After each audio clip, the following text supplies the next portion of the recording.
All right, welcome. Today, we are diving into something truly incredible. It's a spiritual teaching that lays out a whole new cosmology, a way of understanding the universe, our place in it, and the very fabric of reality itself. And it's a way you have probably never, ever heard before. So let's jump right in. The whole thing kicks off with this incredibly bold statement, which really sets the tone, doesn't it? This isn't just another lesson. No, this is framed as a revelation, as knowledge that has been deliberately kept from all of us. The goal is to correct what the source calls a great ignorance in the world. So here's our roadmap for unpacking all of this. We're going to start with the speaker's core claim, then get into a pretty radical new take on a well-known biblical idea. From there, we'll look at what it means to be human in this system. Then we'll zoom out to the nature of the universe itself. And finally, we'll see how all these amazing pieces just click together. So, right from the get-go, a very specific role is set up. The speaker isn't some figure of judgment. No, they're a teacher. The entire mission is about education, to simplify what's called a complex universe. But, and this is key, only for those who are actually ready to listen. And this education, well, the stakes couldn't be higher. According to these teachings, getting into what's called the New World isn't for just anyone. It's reserved for the enlightened. It's basically an invitation and a warning all at once. Embrace this knowledge, and you can enter.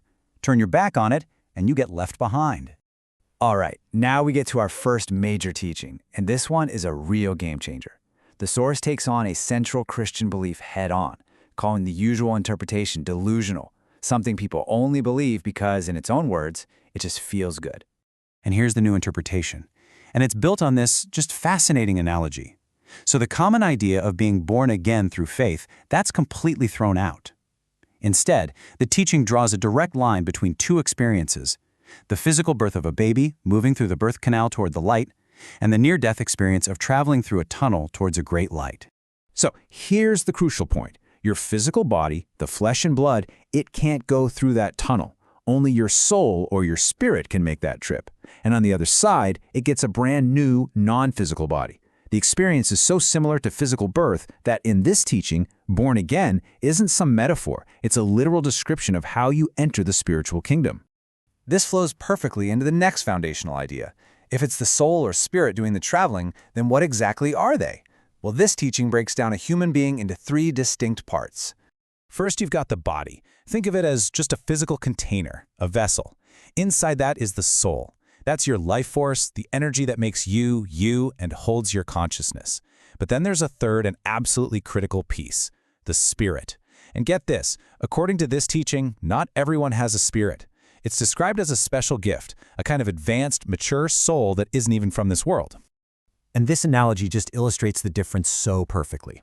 A soul is like an empty page. It has potential. It has consciousness.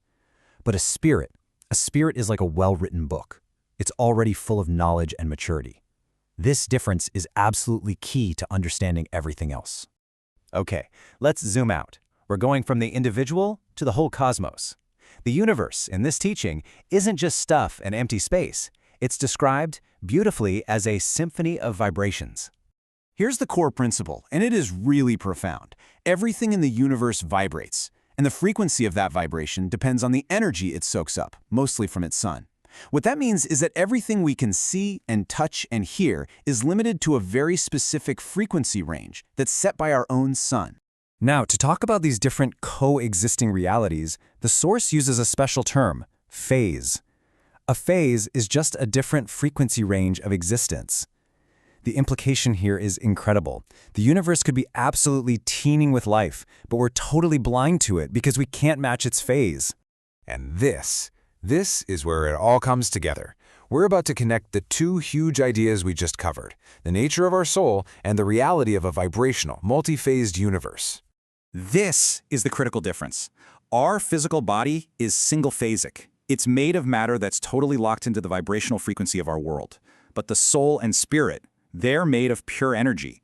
They are multiphasic, which means they have this unbelievable ability to change their own vibration to match different phases or different realities. But having this amazing ability comes with a huge challenge. Just imagine a soul or spirit floating around without a body. To interact with anything, to touch a table, to feel a breeze, it has to constantly and consciously change its own frequency to match. According to the source, this is just an absolutely exhausting way to exist. And that is why the physical body is so ingenious. It's the perfect solution. The body acts like an anchor. It's already naturally tuned to the frequency of our world. So the powerful, multiphasic soul only has to do one thing: tune itself to the body. And once it does that, bam, it can interact with this whole physical reality without even thinking about it. And that leads us to our final, thought-provoking question, which really is the heart of this entire cosmology. If the very essence of you, your consciousness, is capable of navigating unseen realities, well, what other kinds of life, what other worlds might be vibrating right here, right now, alongside us, existing in a phase we just aren't tuned in to see?